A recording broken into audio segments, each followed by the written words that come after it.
Everybody's got an opinion. Every Californian and Virginian.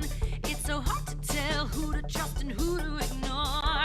Someone's gotta settle the score. Trey and Chelsey will help you choose whose views win, which ones lose.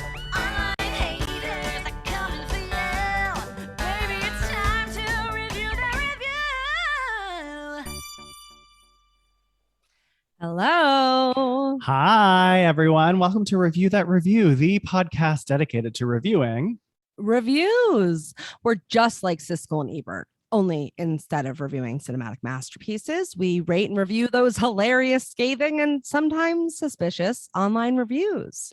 That's Chelsey Donn. And that's Trey Gerrald. And together, we're The Review Queens. Hey, Chelsey girl. How's your crown? Hey, Trey.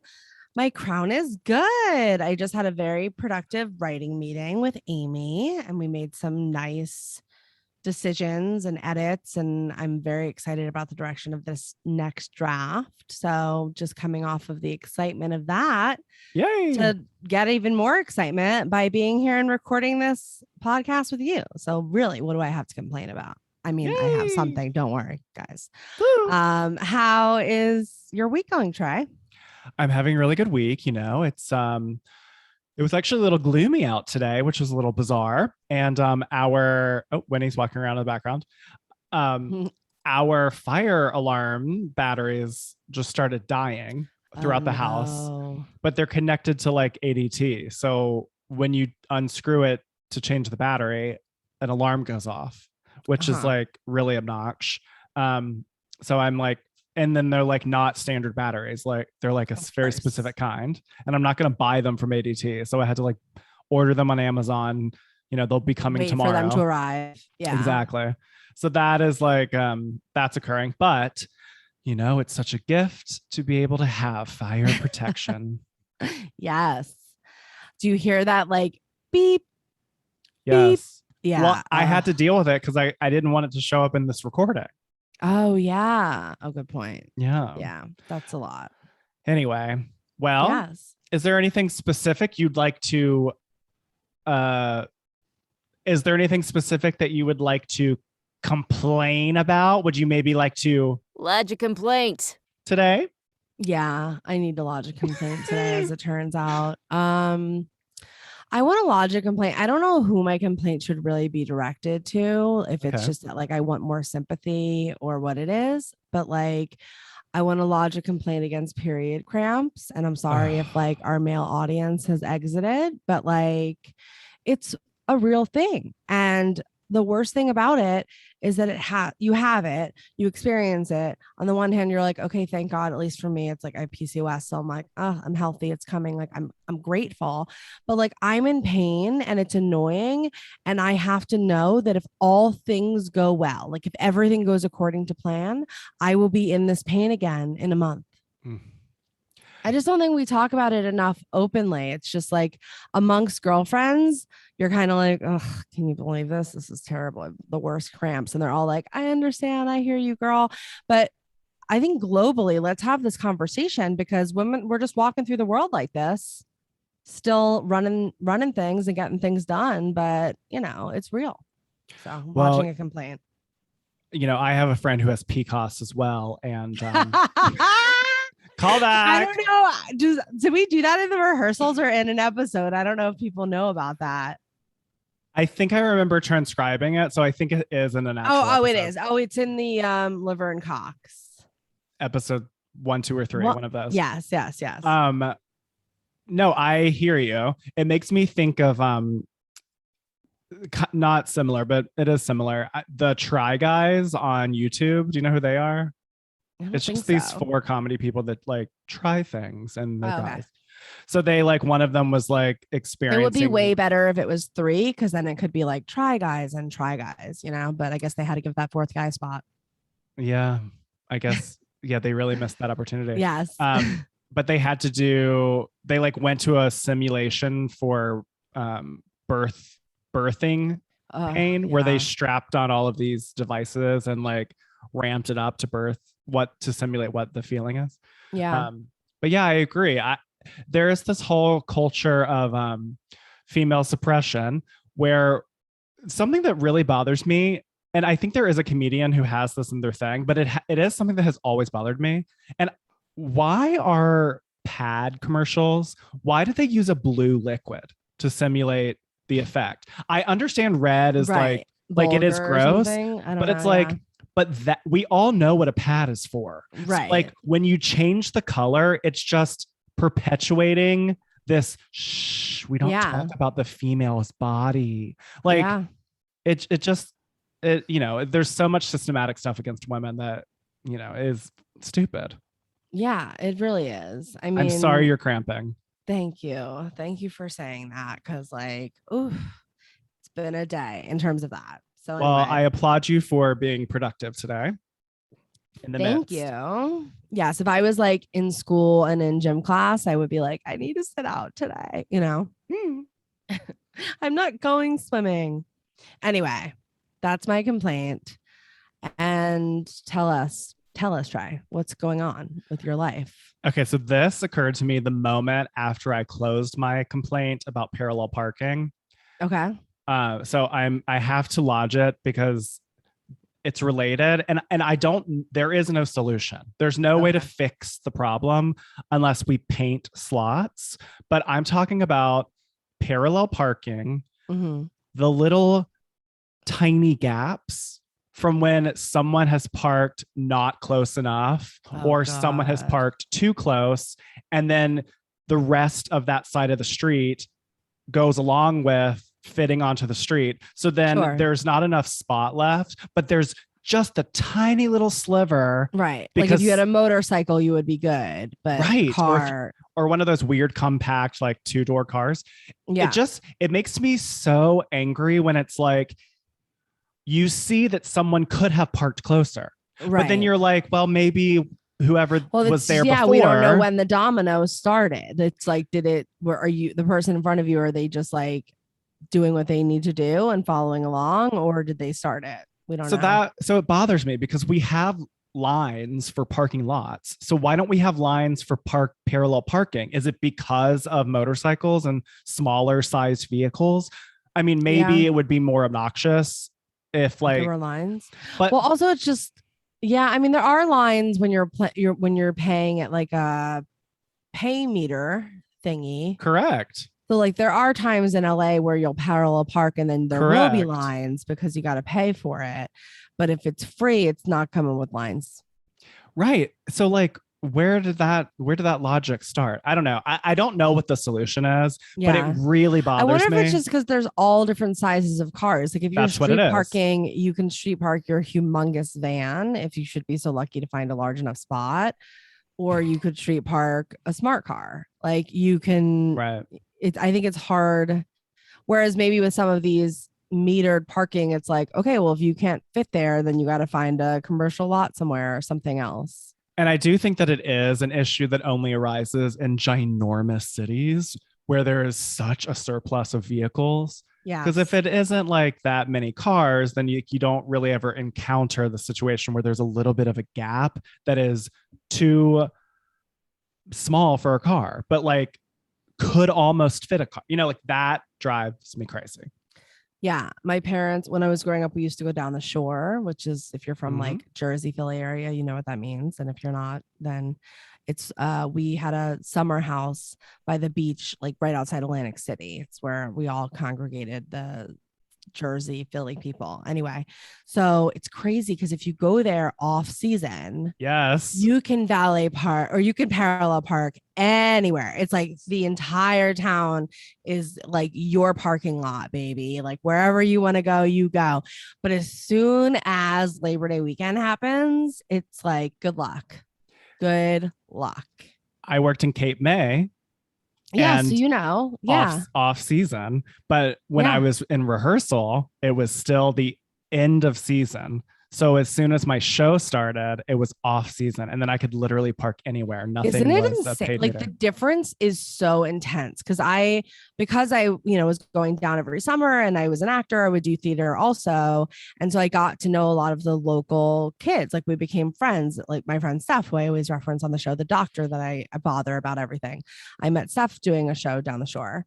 And so I would go off season to visit these friends and it was a ghost town. Yeah. No one was there. It was completely empty and then totally came alive in the summer. So I find that interesting. I wonder how, well, I know how, because I talked to them about it, like how you must feel as a local when it's like, you guys are just coming down and ruining everything. Like I had all my parking spaces, I had all my rituals lined up, and here you guys come and just, they called us shoobies.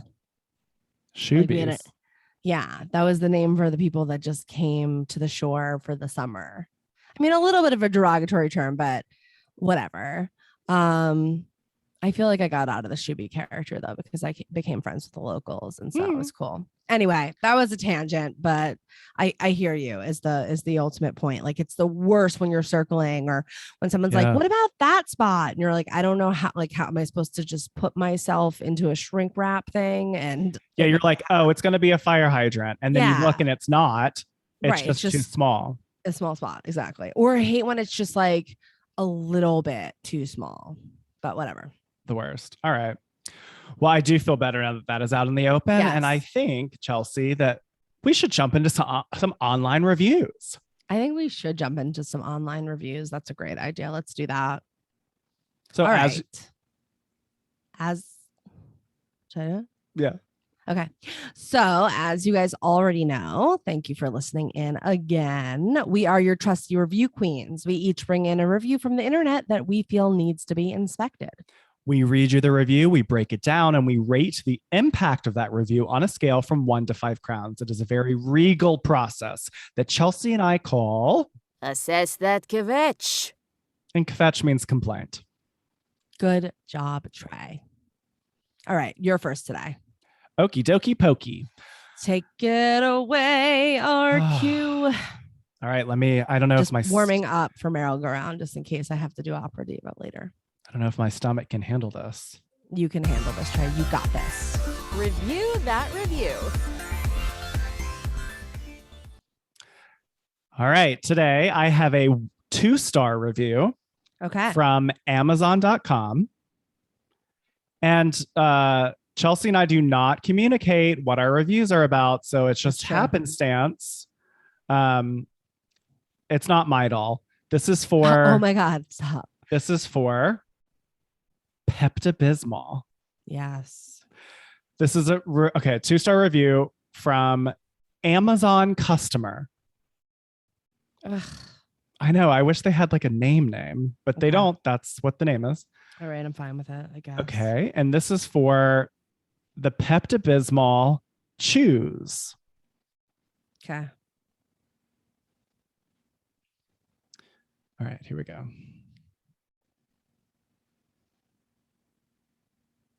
Okay. Do you want me to give you a take it away, RQ? No. I was just getting it the right size. Okay. All right. I've been using there for about 2 months, and I noticed the areas of my teeth that touch, the places residual product is left on my teeth, is now stained dark brown/black. I've always had extremely white teeth. My dental hygienist is religious. I'm extremely upset that my teeth have been stained now. No amount of scraping, brushing, or white strips seems to improve it. I also tried discontinuing use of the product for 2+ weeks and no luck.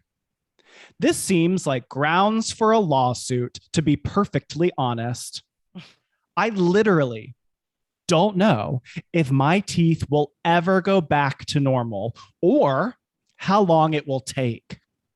Meanwhile, I go around like a fool with white teeth and black spots between my teeth.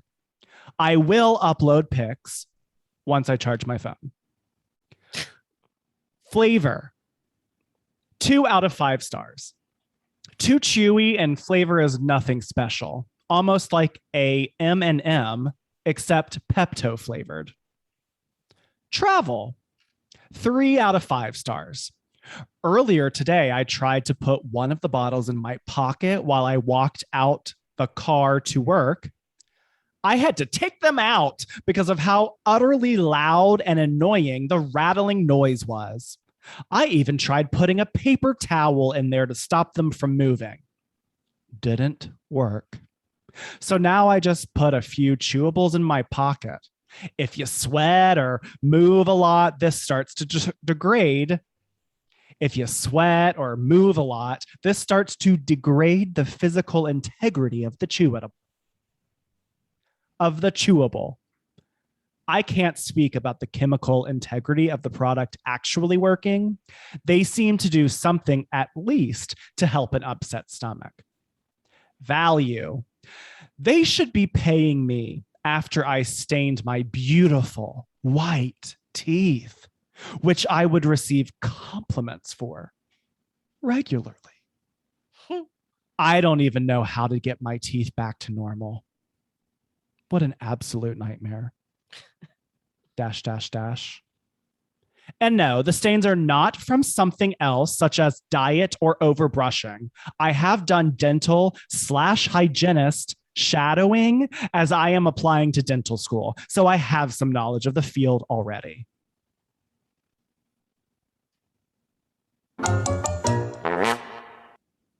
Wow, I feel like the dental school was a plot twist. I know. Did not see that coming from Amazon customer. Amazon customer. Amazon customer. Have you ever Wow. had Pepto-Bismol chewables? Now, when they were saying, I think I have. Are these the ones that they're sort of like either Starburst like, or they're like maybe like more like a Mento? I'm so But glad that we're flatter? clarifying this. Yes, because these are actually in a clear plastic bottle and they do look like pink colored Mentos. It's not the like pop Not out the of Starburst. like no. There's a different one where they're like in like those classic like aluminum foil plastic containers and you pop one out. The chalk individually. ones. The chalk. chalky ones. Yes, this is not chalk. This is like a Pepto-Bismol Mentos. Yes. Okay. That's what I was picturing. First I thought that it was going to be the Starburst kind, but then I was like, oh no, it's the Mento kind. Now, this is where I'm confused. First of all, like I'm going to say right off the bat, just in terms of effort. Well, first of all, did they ever upload the pictures? I'm guessing no. There are 4 images. Okay. And none of them were of their teeth. So they never charged their phone. What were the pictures of?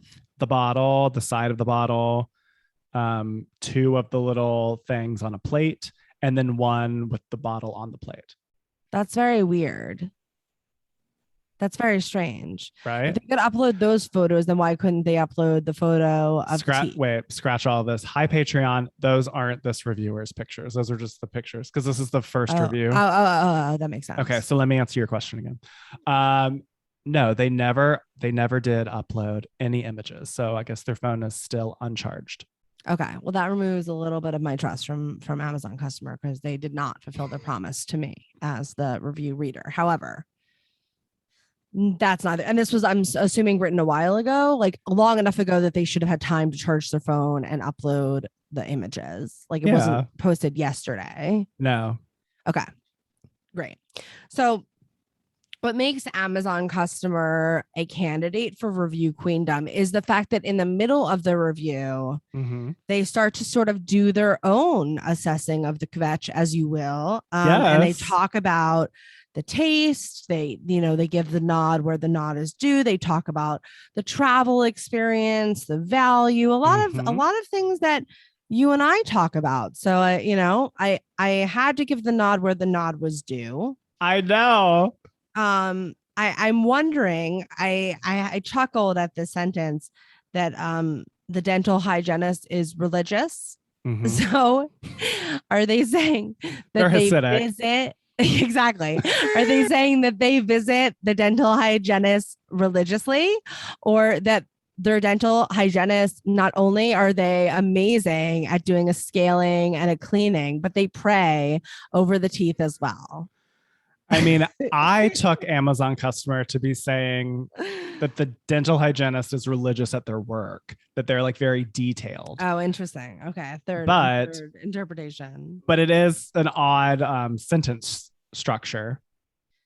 Yeah. I mean, this is where I got confused, I think. Okay. So first of all, if this happened to me, you know me, I'm the daughter of a dentist. I'm very OCD about my own teeth.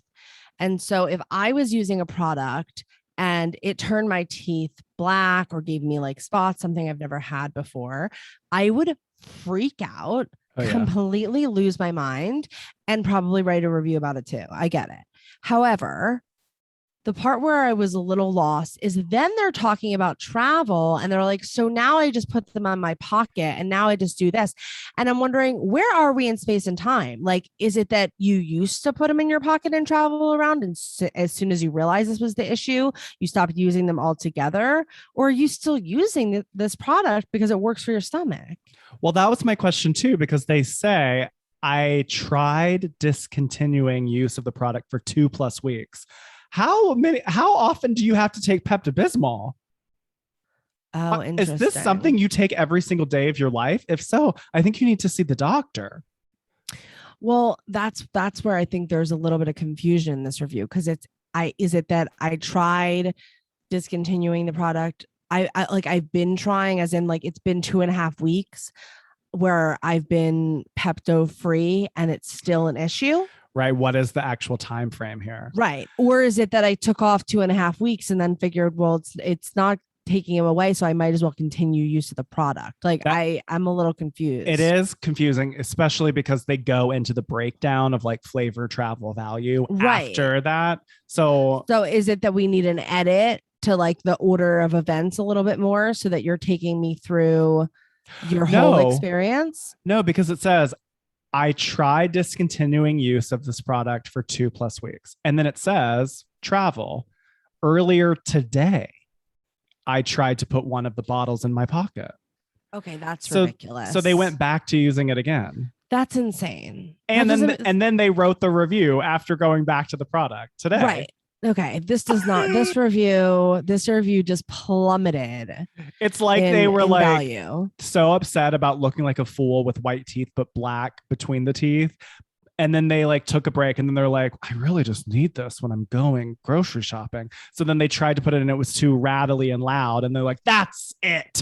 I'm going on Amazon because I am Amazon customer. Right. And I'm going to buy it again and I'm going to continue using it, even though apparently it has a side effect. I don't know. That seems fishy to me. Wait, what do you think of the fact that they tried to put this bottle in their pocket and it was rattling because it's little Mentos things inside of a plastic bottle? Yeah, like what else is it supposed to? But I love that they had options. Like they tried the cotton. It is smart, They tried to do things to remedy that situation that didn't work. I do want to say, I think I would expect if I had a bottle, and any bottle, this bottle of Tylenol, like if I had this bottle of Tylenol, it's going to make in noise. my pocket, it would be rattling around all over town. Yeah. So do these lozenges, and so does Altoids, like everything. Exactly. Everything rattles. Even change in your pocket rattles. Yeah. We're rattling all the time. We're rattling right now.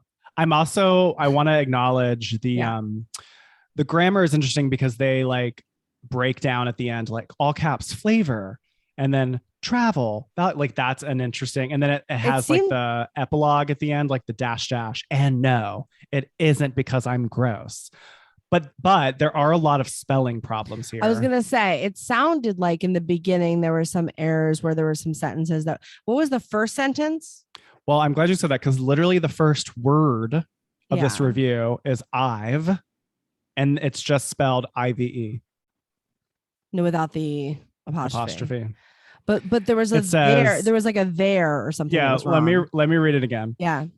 I've been using there for about 2 months, and I noticed the areas of my teeth that touch, the places residual product is left on my teeth is now stained dark brown, black. What? Yeah, that whole sentence needed a full rewrite. Like, what is it that I really have to read between the lines and say, you've been using them for however long. Or these, I think. These, yeah, for however long. And now you're noticing that like the residual powder, which comes off the top of the mento. Well, no, because those are pink. Oh, but yes, that's what's causing. Yeah. So black. the residual pink powder that is coming off of the mento is getting in between your teeth and then over time turning black. Do you think that brush your teeth like immediately after you use it? That I don't know. Like why do are they we not leaving floss? it around? But then this is on the go. So oh, right, true. Can't brush immediately. Do you see Winnie behind me causing a shadow? I see Winnie. Oh. Do you think they're being truthful? Like, do you think this is actually occurring? I want to call your dad and ask if he's ever heard of this happening. I'd love to call him live on the air, but he like might still be giving a root canal.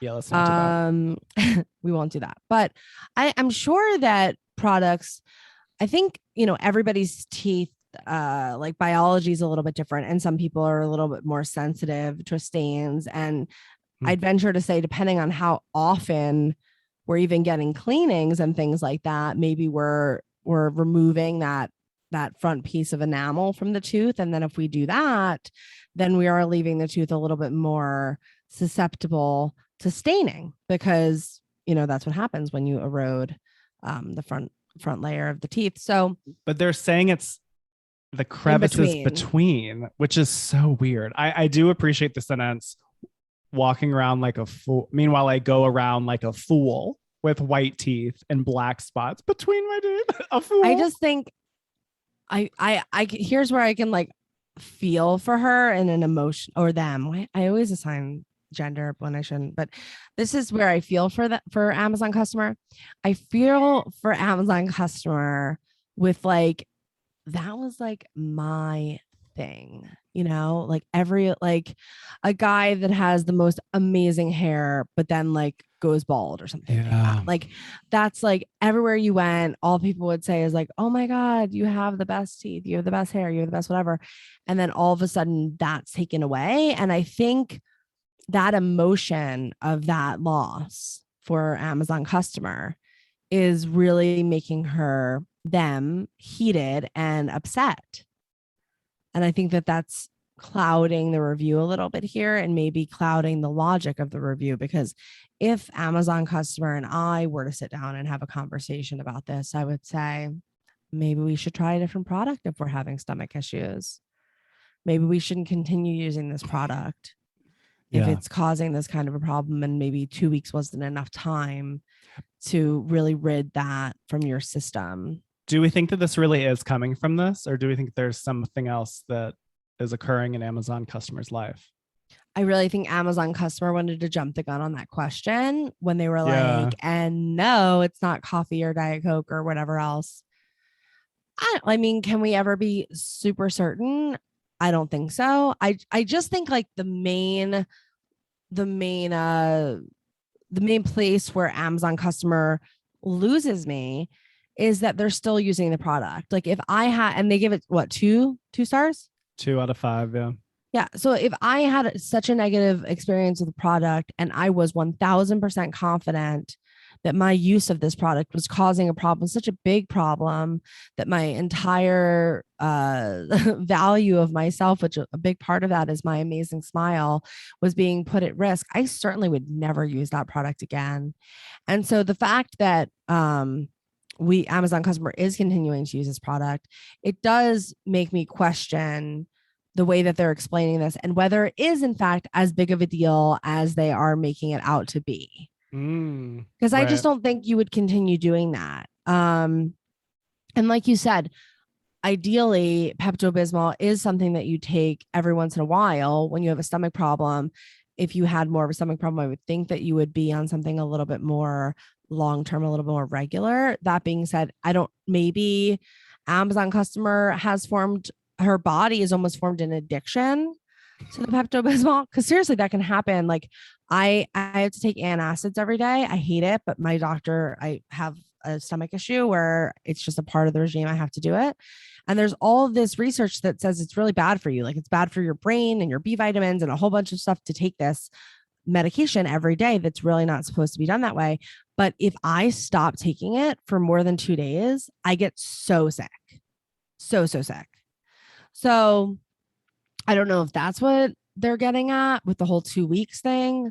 I just think it's sus. It's very sus to continue to use a product after it's done this. Yeah. And if that's not true and the timeline is shifted, then Amazon customers left me confused. I think I can crown this. How about you? I think I can crown it. Yeah. Okay. So Chelsey and I each have our own set of 1 to 5 crown cards, and in an effort to be fair and not influenced by one another, we will simultaneously reveal our rating. The queens are tabulating. You ready? I'm ready. Total score. Oh, interesting. Okay. I am holding up 2.5 crowns and Trey is holding up 3.5 crowns. I gave Amazon customer 2.5 crowns because of the intrigue I now have about this. Like, I'm going to go ask my dad about this and see if I need to be concerned the next time I'm using Pepto. So for that, you've definitely piqued my interest. Also, you're a queen in the sense that you broke everything down and you had your own rubric. I respected that. I thought that was cool. Where you lost me, I feel like you almost, Amazon customer, have a pomposity, a pompousness about your dental awareness. I think you're really throwing that in the reviewer's face. Like, I want you to know that I go to the dentist all the time. I'm in dental school. I'm okay. Cool. Like, chill. The person that's reading this review doesn't really need all that information. And I think that we could get our message across in a more clear way. Also, of course, we lost points just for spelling, grammar, and that whole universe. And we also lost points because I'm confused. I don't know if I can trust you or not, Amazon customer. One, because you're living in the dark, girlfriend or boyfriend or them friend. You're living in the dark. You're hiding behind Amazon customer. I don't know who you are, and you're telling me things that don't really add up. So I'm a little suspicious, and that's why I'm giving you 2.5 crowns. How about you, Trey? Why 3.5? I did 3.5 because I think there is an impact here for me. Like, I think that I would just stick with the chalk version chewables rather than these, strictly because I'm like, well, I don't want to mess up my teeth. Yeah, that was scary. But there is something about it. Like I took 2.5 off. No, I took 1.5 off because I don't know. I do feel like we might be missing a little something to the story here. And they're just so protesting so much about dental knowledge that it makes me a little confused. Yeah. And the whole traveling conversation, I get that these are chewables on the go, but obviously if you take a bottle and walk around with it, it's going to rattle. So like, I don't think that that's specifically like a knock against this product. So for that reason, I gave it 3.5. Nice. Good review. Lots to chew on. I said the same thing. Ooh. Lots to chew on there, Trey. Love it. All right. So let's take a quick break. And when we come back, we can get into Chelsey Donn's review. Can't wait. BRB. Hold your crown. We'll be right back.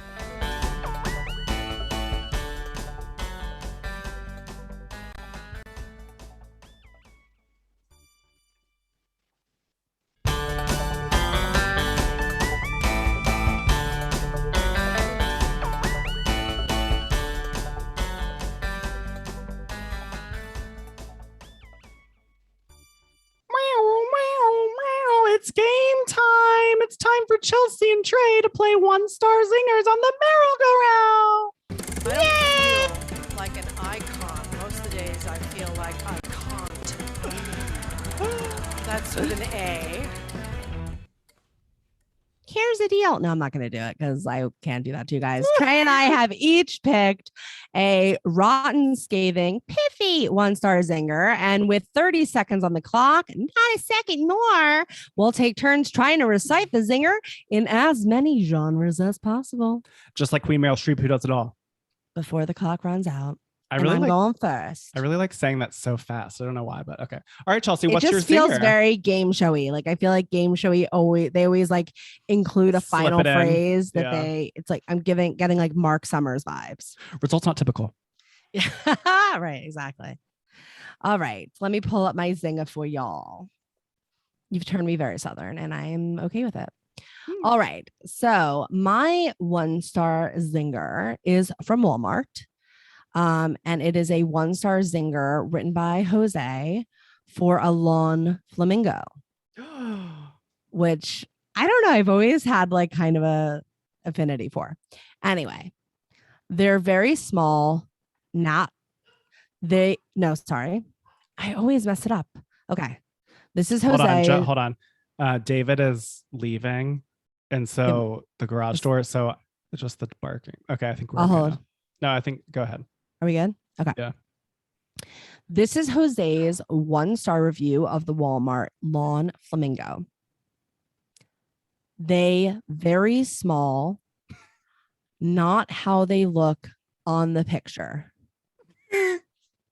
How they many very are small, there? not how they look on the picture.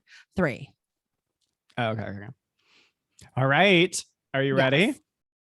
I am. Oh, what am I strapped into?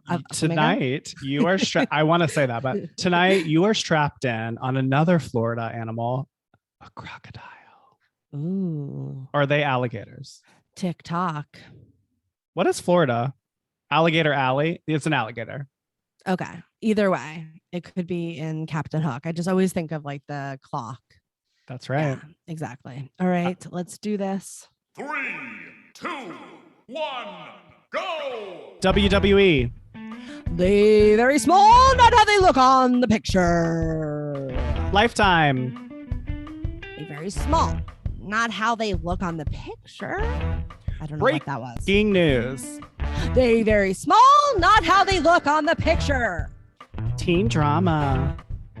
They very small, not how they look on the picture. Televangelist. They very small, not how they look on the picture. That's all. You got 5, my queen. Okay. Good job. Diminishing returns for me, but here we go. That's okay. What did you bring in? Okay, I found this for the hometown episode.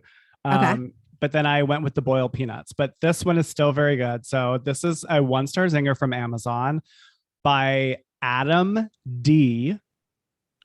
This is for the Heinz Carolina mustard style sweet mustard barbecue sauce. And wait, sweet mustard barbecue sauce. You know, barbecue sauce, like if you a southern style barbecue sauce is mustard based. I didn't know that. And the normal barbecue sauce is like ketchup based. I had no idea. That's a thing. Oh, yeah. So there you go. Oh, so Heinz started making a southern style. Interesting. Okay. And Adam's subject is black. BLECK exclamation mark. And then his Adam's review is blah. No. And blah is spelled BLEEEEH. So the subject is black, and then the review is blah. Right. Wow. What diversity in one review, Adam. So Good what am I strapping in on? You are strapped. I have you strapped into like a Florida orange. Yeah. So sweet and yummy. Yeah, I think that would be a good look for you. Plus, I just feel like you're someone who could ride round things, obviously, like the 8-ball. It makes me think of an episode of Top Model. Okay. Yes, exactly. All right. Exactly like that. I'm trying to get a podcast record with this review. So here we go. Get ready. Get your fingers ready. And I'm going to try to be as acting style Meryl as possible. Ready? Okay. We are bringing Meryl into the room with us. Okay. All right, I'm on my orange. Get strapped into your orange. 1, go! Game show. No. Yankee. No. Opera diva. No. Melodrama. No. Rom-com. No. 1. Pop star.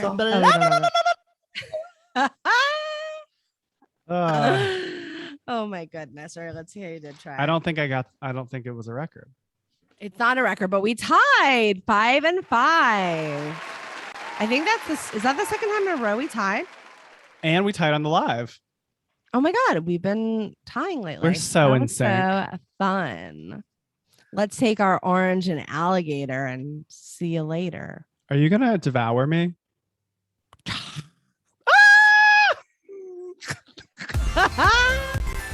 Review that review. Oh my God. At least we're having fun. That sound kind of scared me in real life. I'm glad. All right. So we're back from the game break and now it's Chelsey's turn. Chelsey girl, where's your Yes. review from this week? So glad you asked. Okay, so my review is a little unusual. I usually bring in the 1-star reviews, but today I'm bringing in a 3-star review, which is a show first for me. Yeah. So this is a 3-star review written by Mark M, and that's Mark with a K. Mhm. This review is about New York, a restaurant in New York, which I'll get to it. The title, it's La Bernardin. I don't know if you know the restaurant, but it's I believe Michelin stars we'll hear about later. But Mark is from Hawaii, so that's kind of cool, I guess. Wait, where is it from? The review on? The review is a 3-star review of La Bernardin. No, like what website? Sorry. Oh, yes. This is a 3-star Yelp review written by Mark M for the restaurant La Bernardin. Mhm. So here we go. This review was tough for me to write, and it might even be tougher for you all to read. I wanted to love this place. I really did. And while the food was nothing short of amazing, the service here left a lot to be desired. You see, you always hear about how great the service is in fine dining, especially so at any restaurant rated highly in the Michelin Guide. But at La Bernardin, it just felt so distant, so cold. I walked in on a weekday afternoon for lunch. I wanted to have a seat in the lounge. I didn't have a jacket on this trip, and I knew the dress code for the lounge did not require one. Mind you, I was dressed just fine for the lounge. I wore dark jeans, black dress shoes, and I had on a collared long sleeve button shirt with the sleeves rolled up.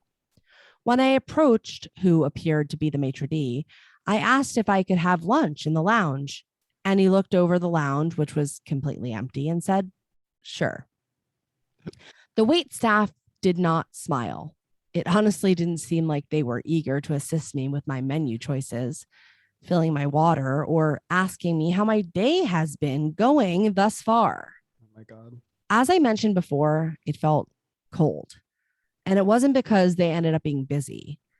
The only other party in the lounge consisted of 3 young women who appeared to be on a business lunch. Throughout the meal, the maitre d' and several hostess type people would look over and I would smile or nod my head, but I got absolutely no response. Needless to say, the entire meal felt very awkward, and it wasn't for the amazing food. Needless to say, the entire meal felt very awkward, and if it wasn't for the amazing food, I might have even walked out. Anyways, about the food. La Bernardin has always been lauded as this mecca of seafood. Many people have said that Le Bernardin is North America's best seafood restaurant. Is it? Yes, it is. Le Bernardin is literally the best seafood restaurant that I've ever been to. Every dish was flawless. I started out with the hamachi tartare. The hamachi was so fresh. The fish had the perfect texture and mouthfeel. The sliced cucumbers added a nice bit of crunch, and the lemon citrus emulsion brought the right amount of acidity. The dish was very balanced, and it ate well. Next up was the salmon. I don't know for sure if the method of unilaterally cooking salmon is an Eric Repair's signature, but I was first introduced to this technique by him in one of the segments of his Avec Eric show. The salmon in this dish was easily the best 2 pieces of salmon I've consumed. The texture was so unique. I didn't know salmon could even feel or taste this way. Ew. The veg, pea puree, and sauce in this dish was also quite memorable. Even months later, I can still remember everything about the dish. I added the lobster cappuccino simply because I added the lobster cappuccino simply because I heard nothing but good things about the dish. When it arrived at the table, I was a little sad because the dish itself was quite small. It only seemed like there are 3 small sips in the tiny cup. But after I took the first sip, all my worries went away. Oh my God. The dish was so incredibly rich and fragrant. There are pieces of perfectly cooked lobster hidden away in the cup. Ew. And the entire thing was topped off with sliced pieces of black truffle, which for the time of year, I can only imagine were from Perigord. All in all, all in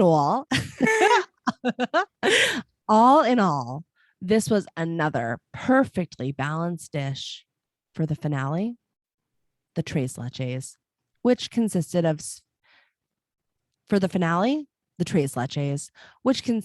sphere of cashew sponge cake, clementine sorbet, and caramelized goat's milk mousse. The dish was a stunner in both appearance and in flavor. You can tell they had their pastry chef tirelessly working in the kitchen to make this one right. A triumph and a great way to end the meal. Ultimately, a flawed service in a restaurant with flawless food. Would I return to Le Bernardin? Perhaps, and with a little bit of hesitation. This is it's a Karen. This is the best review for us to both read, considering neither of us ate fish. I'm not even confident that I pronounced some of those things correctly. I feel like I just am like a one note person when it comes to wait staff. Yes. But okay, I need to. I just need to acknowledge my cloudedness here because I want to be a little objective, but I just personally hate the pretense around food. I hate it. I hate fine dining. I hate Zagat. I hate Michelin. I hate it. I hate it. I hate it. I hate it. And this review perfectly encapsulates the pretense around food. Like, right. Okay, but okay, let me just let that go. Let that go. Let that go. I also feel like Mark, I feel like Mark is insufferable to be around. Like, first of all, this is a lunch shift. Yes. So in the lounge. And you're in the lounge. Yeah. So like you're already like if you were working at this fancy restaurant, you're not working the lunch shift. Right. Like the people that had the lunch shift are newer hires. Right. First of all. Second of all, lunch is lower priority. Okay. It still is business. So whatever. Yeah. But like calling this cold and distant, I think is just like a stretch. Also, like, you were there by yourself and you're like staring at all the people that are working. So they like smile or nod, whatever. Like, it just is like, it's awkward because you're being awkward, Mark. Super awkward, Mark. Yeah. And then this whole conversation about, what are you wearing? I knew I didn't have to have a jacket. I know. So I wore dark jeans and I wore a button down shirt. It's like, so gross. I don't care. Who cares? Who cares what you're wearing? Oh my Also, that goodness. never had any input. That there was nothing no to do with the review. payoff. Right. No.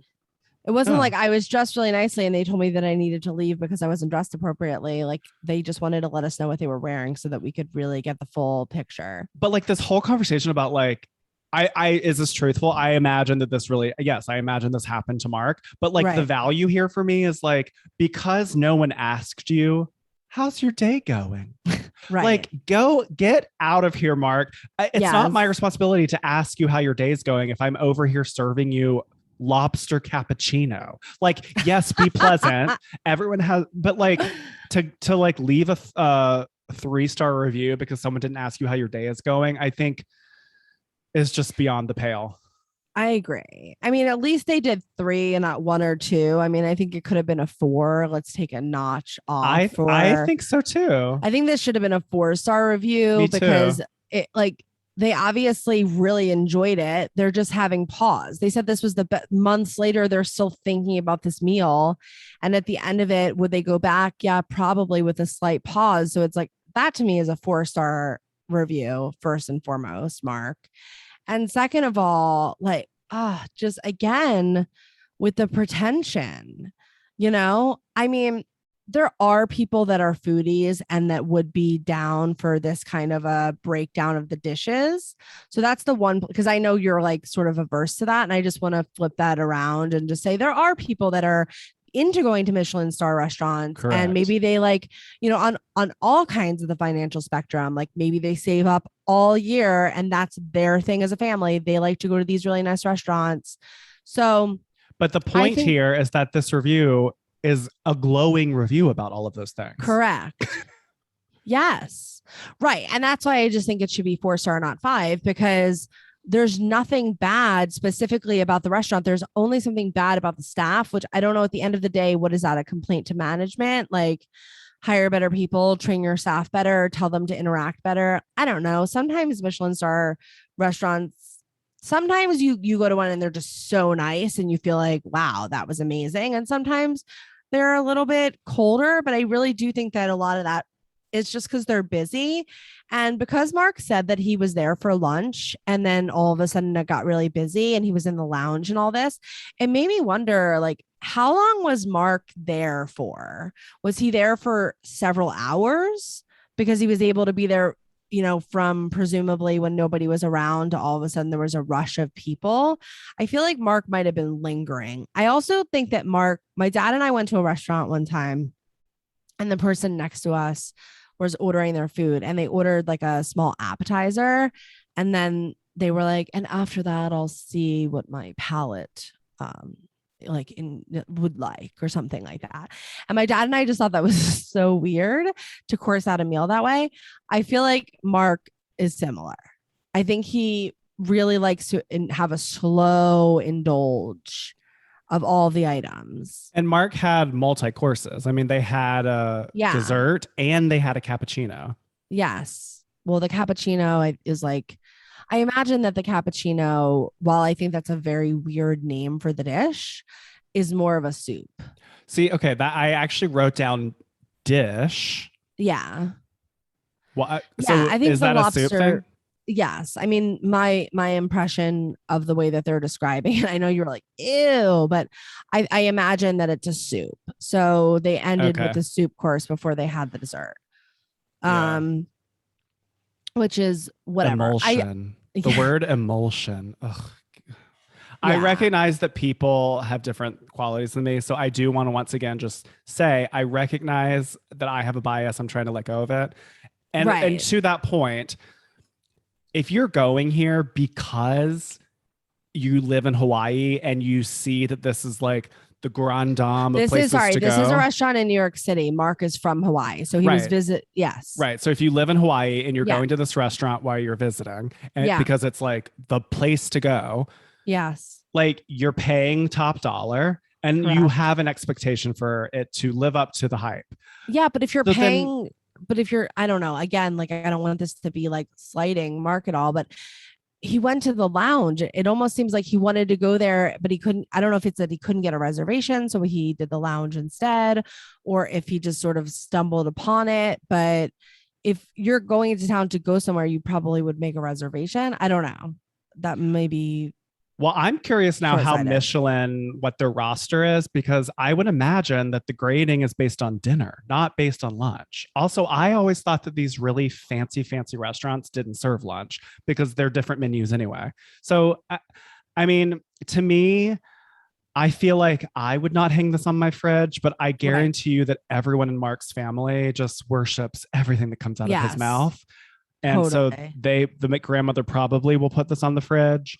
It just is a little like kerfummily to it's a little kerflunxing me. It's a little this is all a little like messy to me because it seems to me that they had an amazing restaurant experience except for the service, and so they wanted to give you both sides of the story, and they just went with 3 stars. But I think what that actually does is it damages the restaurant because they don't get a 5-star review, they get a middle of the road review. But it's like, I think it's like you said, this is a comment card to the manager. This is like, I did not get treated well and I'm dropping lots of money. And like, I wanted to be asked how my day was. To feel, well, then go to get a therapist. I mean, here's where I will just counter for a second. So when I go on Yelp, especially for restaurants, something that I do a lot now, I have a shellfish allergy and I don't eat fish. So whatever, we're using this as an example. If I was like, I want to get the lobster cappuccino at this restaurant, oftentimes I'll go to the review and I will just type in lobster cappuccino. Now, if I was doing that, Mark's review would come up, specifically highlighted the portion of the review where he mentioned that. Right. And for that alone, I just think I have to give him a little bit of credit. I do think he explains the dishes well. He lets you know what you can expect. He obviously wants the person reading this review to know that he has an understanding of food and cooking. And a lot of people that are passionate about these kind of restaurants do have that. So I think there's a little bit of value there. And I appreciate them giving like the opposite as well, like sort of like yin and yanging, which I value. I do think that is valuable. It isn't just a decimation. Yes, exactly. And also I had an LOL moment though, like at the top when he was like, this was really tough for me to write. And it might be even tougher for you all to read. Like, come on, Mark. No, that bothers me. It's pretentious. Yeah, I like so pretentious. And also it does bring up the point that you made, which is that I think Mark had been planning to go to this restaurant for a long time, was really excited to go here and just rave about the entire thing, but felt like we have to talk about this elephant in the room for him, which was the like dining experience and the customer service experience was so lacking that even though he dreams about this food, his experience is sullied. I think that part of it is ridiculous. All the like looking at them seemed very odd. Yeah. Like I smiled at them. I looked at them. I like, like it's strange. It's a little, I'm sorry, Mark, but it's like a little creepy. I'm ready to crown this. How about you? I feel conflicted. Okay. I'm ready to crown. Okay. The queens are tabulating. You ready? Yes. Total score. Oh my God. I think I'm going to do this. I have this down here. Okay, sorry. I did have this down. I did have this in front of me. I just didn't lift it up. So I'm holding 4 crowns and Chelsey is holding 3.5. Now I chose 4 because I do think that the impact for me on this review is that it might be not the best location for lunch. Yeah. And also don't expect like cheers when you like go to this restaurant, because I don't think everyone's going to know your name and they're not going to care. Yeah. Something that really bothers me with Mark's review is that I think Mark has a little bit of a control issue where they want things from other people. If you want the waiter to ask how your day's going, ask the waiter how their day's going. Right. Or I don't know. I recognize you want high customer service because you are patronizing this establishment, but I don't know. I give Mark 4 crowns because I think that they were sort of queenly and they're yinging and they're yanging of the good and the bad. The 3 stars throws me because it doesn't read like a 3-star review.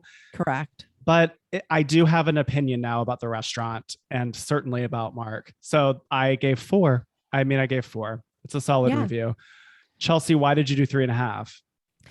I did 3.5. I took the extra half off because I really just think this should have been a 4-star review.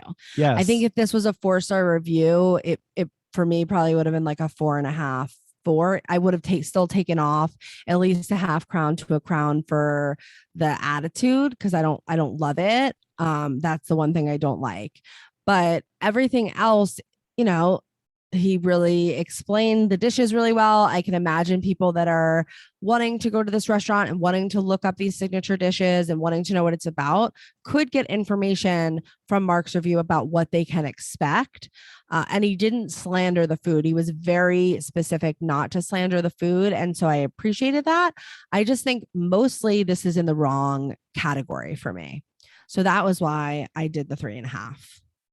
It's interesting. I wonder how often 3-star reviews get overlooked.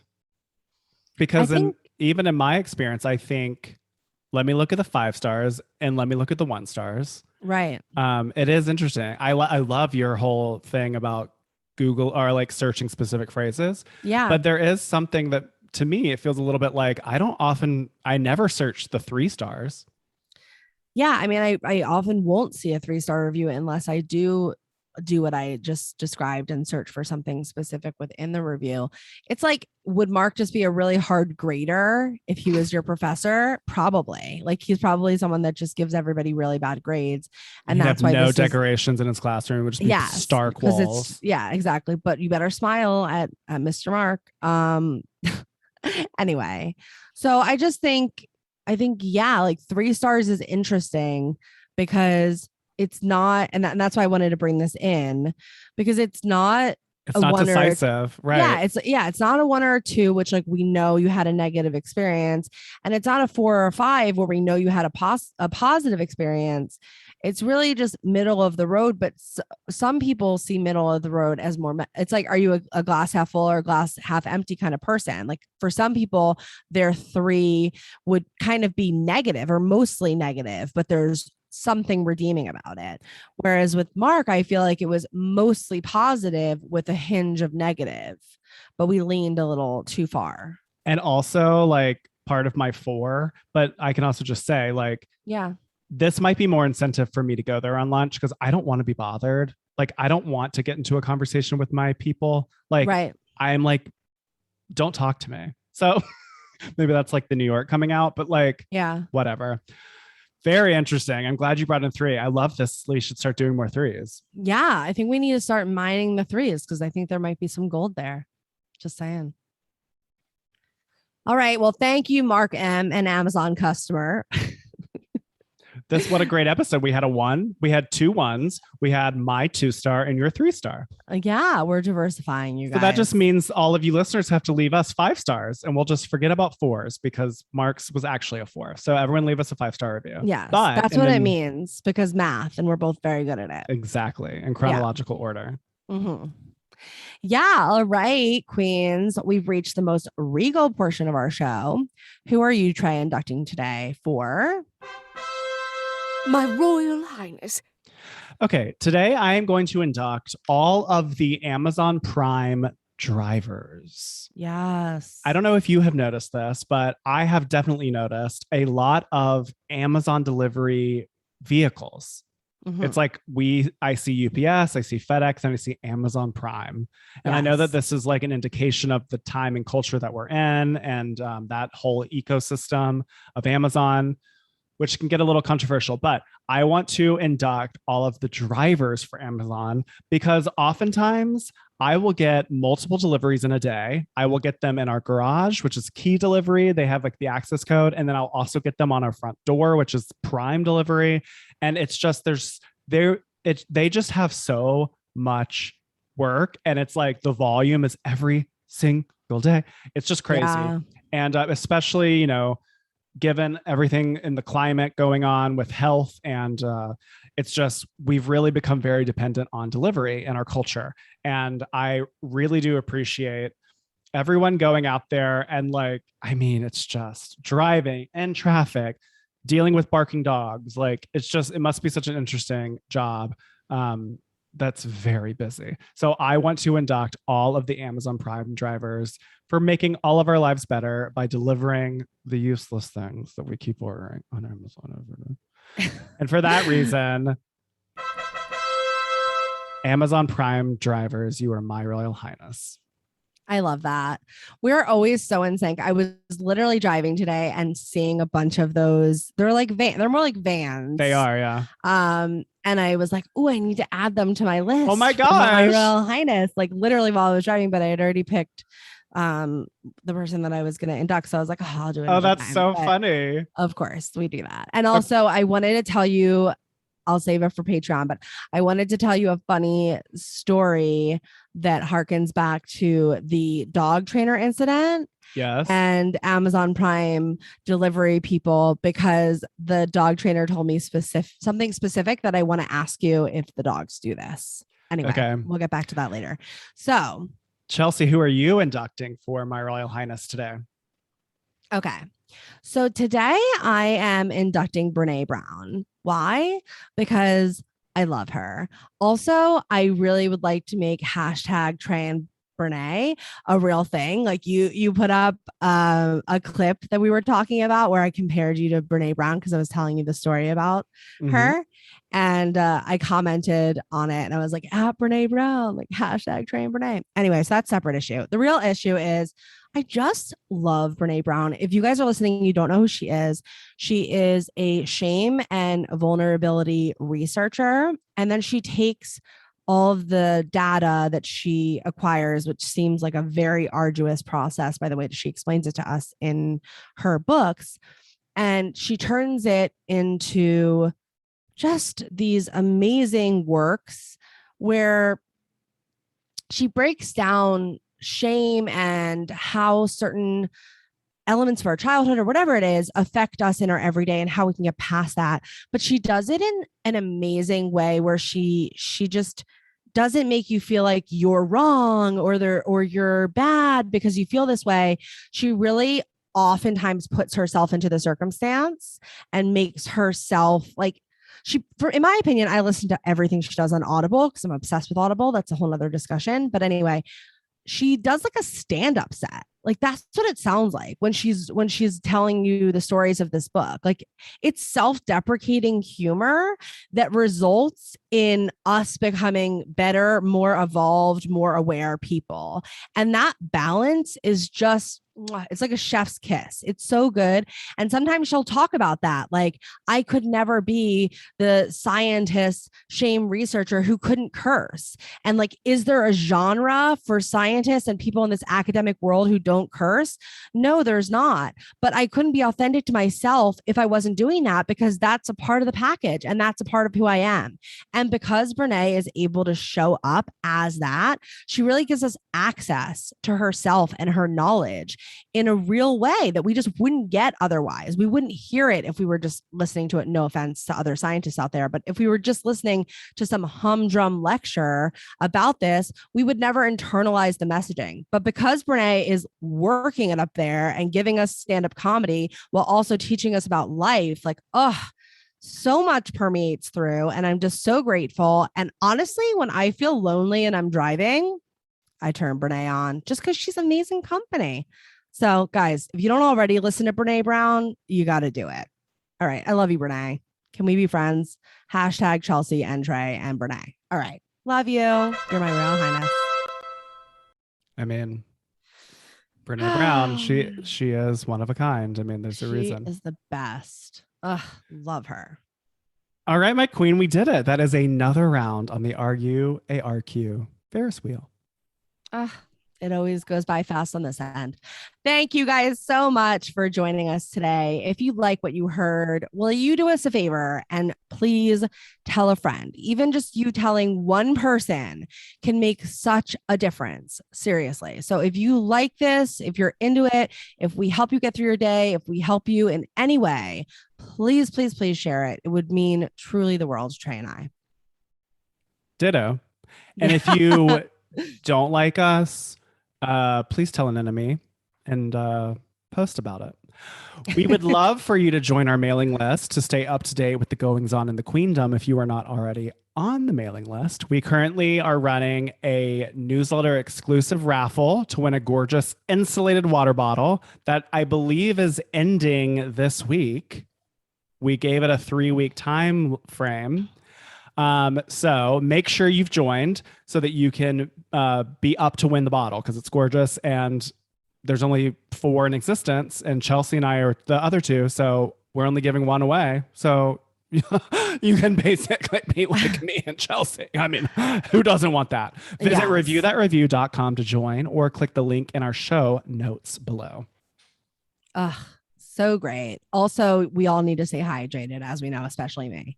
Also, don't forget, you guys, you can leave us a voicemail. We so badly want to hear from you. It's probably my favorite thing about the show is getting to hear from you guys and hear your kvetches and your reviews. It's just amazing. So please call us at 1-850-REVIEW-0. We are standing by. We are waiting to play you live on the air here. You can also follow us if you'd like on all the socials at The Review Queens. I'm Chelsey BD, and that's Chelsey with a Y. And I'm at Trey Gerrald. Become a member of our royal court on Patreon when you join at patreon.com/reviewthatreview. And remember, ignore the haters. You're a queen.